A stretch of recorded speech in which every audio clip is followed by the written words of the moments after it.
Ginataang talbos ng kamuting kahoy na may barabara.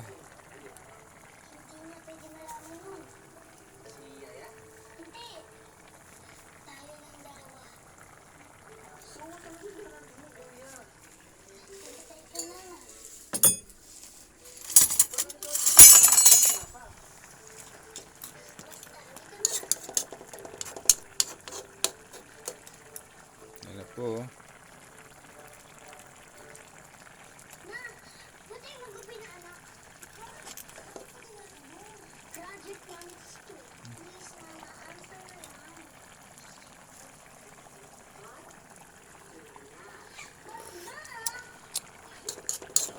Sarap. Kulang na lang ay sili.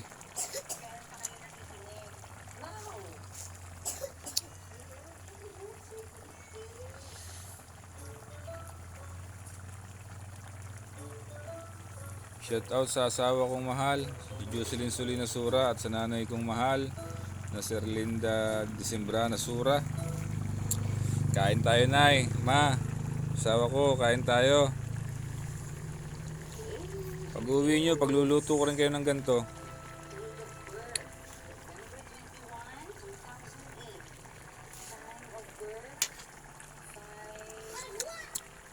Quality yun, sarap.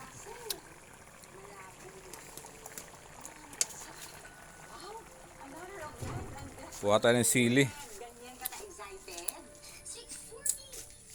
Sili lang katapat niyan para sumarap lalo.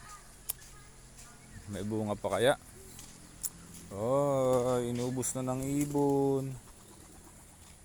Inuubos na ng ibon ang aking sili. Kala ko tao lang ang mahilig sa sili, pati ibon. Wala na, ubos na ubos. Nakakain ng nakakain ng ibon.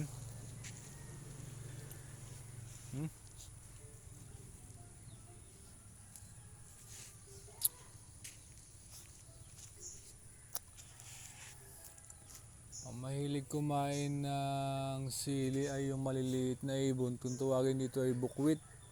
Sa ibang bansa siguro parang kauri siya ng hummingbird. Yun ang mahilig sa sili. Nuubos niya ang sili.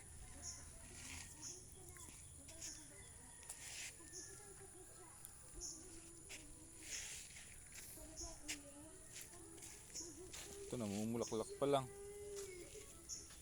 Namumulaklak pa lang yung iba. Ay, bulaklak pa lang. Walang sili tayo, mga kailaw. Mga kailaw, wala tayong sili. Walang pampagana. Niyog tayo. Niyog. Pataan sa mga pag may huli uli, panggata.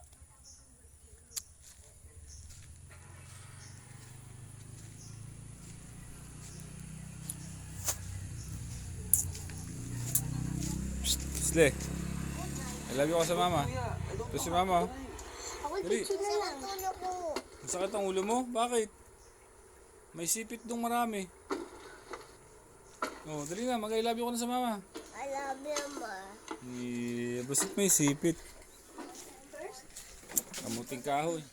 Where, kuya? Where? This key? This one? This one? Okay. Ito, luto na ito, anak ko. Ito. Wala kay. Ano eh? Babang lang yan. Hindi ko nilagyan ng sili. Wala ko pati makuha ng sili ay. Bulo ko na lahat.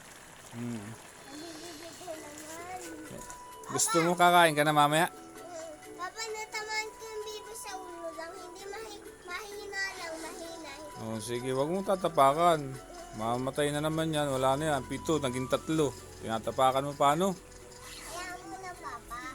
Ikaw pa, pakain-kain ka ng itlog. Pakuha-kuha ko. Hindi man ako nakain ng itlog. Pagbibintang pa akong kaya naunti. Baka ikaw tinatapakan mo. Batang ito Ako pa ang sinisi.